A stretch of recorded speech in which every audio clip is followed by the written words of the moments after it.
le symbole de cette action, c'est qu'en fait on est en train de voler un bien public, un service public de l'électricité et du gaz au peuple et à la nation. Et donc on essaie de faire croire que c'est la solution d'avenir, alors que depuis 2004 et la privatisation, les prix du gaz ont augmenté de 80% pour tous les usagers, de plus de 40% pour l'électricité. Et aujourd'hui, effectivement, le fait qu'on spécule sur l'énergie, ça va être un drame absolu en termes de sécurité de réseau, d'approvisionnement, de coûts. On avait l'électricité et le gaz le moins cher d'Europe quand on était service public. Et aujourd'hui, effectivement, on est en train de voler un bien fondamental au travers du plan Hercule et du plan Clamadieu pour le gaz.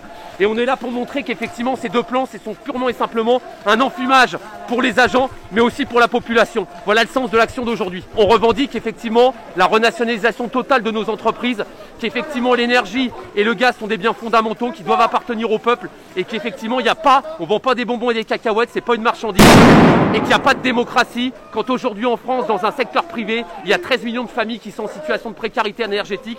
C'est-à-dire que mes collègues qui sont autour de moi, quand ils vont chez les usagers, ils voient par exemple en ce moment des gosses de 13 ans, 12 ans, 11 ans avec des doudounes qui ne sont pas chauffés, et il n'y a pas de démocratie quand il n'y a pas l'énergie qui est fondamentale. C'est le sens de l'action d'aujourd'hui, et c'est pour ça qu'effectivement le symbole, c'est l'enfumage de ces plans-là, de la privatisation, du capitalisme dans l'énergie, dans des biens fondamentaux comme la santé, comme l'éducation, comme la culture.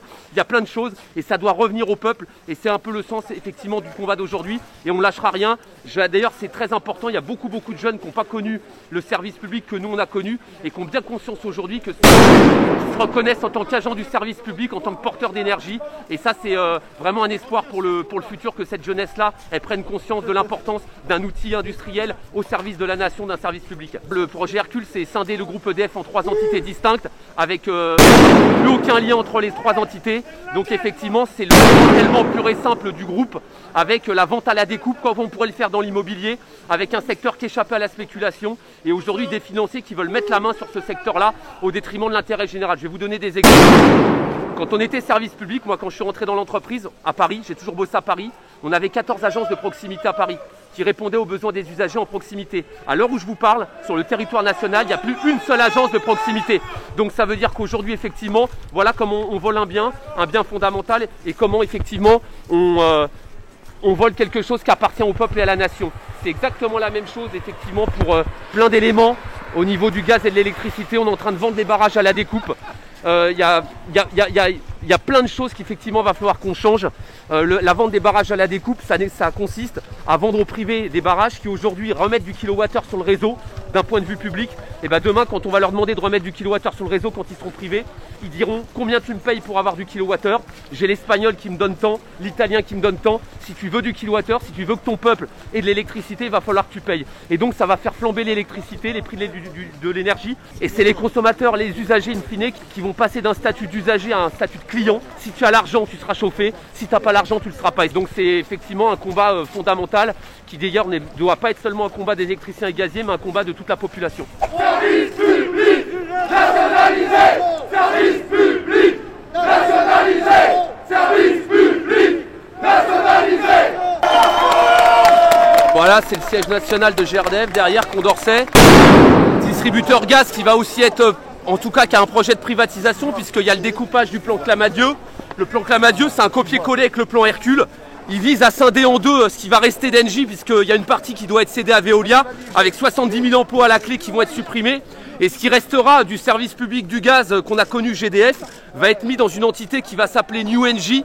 Et cette entité-là, de la même manière que pour le distributeur avec EDF Vert Électricité, serait ouverte au privé, puisque c'est les deux distributeurs qui rapportent le plus d'argent aux maisons mères. Et donc c'est des projets tout simplement de captation d'un bien public pour le privé, c'est-à-dire qu'on va privatiser les profits et socialiser les pertes, et c'est encore le contribuable, les usagers qui vont en pâtir.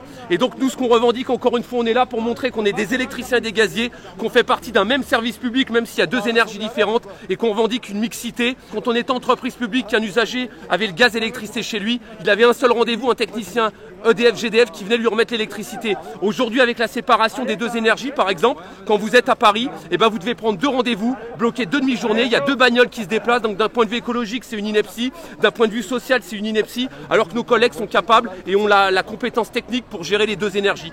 Donc effectivement, on est là pour réaffirmer qu'on ne vend pas des cacahuètes et des bonbons, que c'est un bien fondamental, que l'énergie doit être accessible à tous les usagers, qu'on doit interdire les coupures non-paiement. Et les coupures non-paiement, il n'y a qu'un service public qui le fait, puisque le privé qui aujourd'hui veut rentrer ou rentre déjà dans nos entreprises, il va couper les pauvres pour aller récupérer de l'argent. Et ces pauvres qu'on coupe parce qu'ils n'ont déjà pas beaucoup d'argent, on leur remet des frais de remise en service derrière quand on va leur remettre l'énergie. Donc c'est vraiment un racket organisé. Et nous, on revendique effectivement que nos deux fluides soient au service du peuple et de la nation et ne soient pas l'objet de marchandises et de spéculation.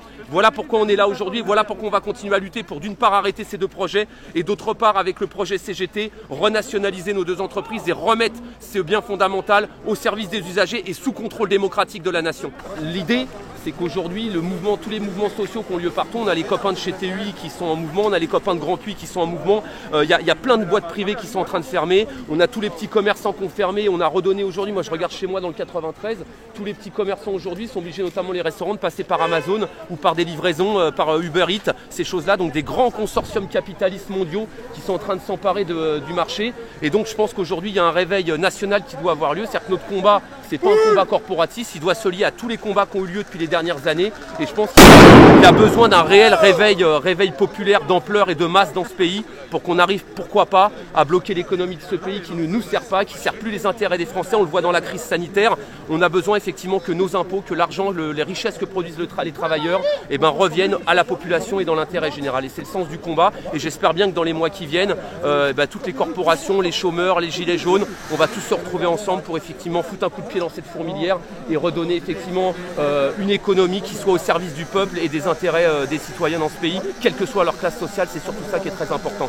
Notre service public à nous, comme on l'a connu, il est issu du Conseil national de la résistance, des ministres communistes. Ils ont mis ça en place au lendemain de la Seconde Guerre mondiale et nous on a fait la preuve depuis 70 ans que le service public c'est un formidable outil de cohésion sociale, d'égalité. On a une péréquation tarifaire, que vous habitiez dans le 16e arrondissement à Paris ou dans une campagne au fin fond de la Creuse ou dans une banlieue, vous payez le même prix, on achemine de la même manière l'électricité et on veut surtout garder ça et conserver ça. Donc voilà, notre combat c'est celui-là et on va se battre jusqu'au bout pour effectivement renationaliser nos entreprises et offrir une autre société aux générations futures et à nos gamins. Voilà.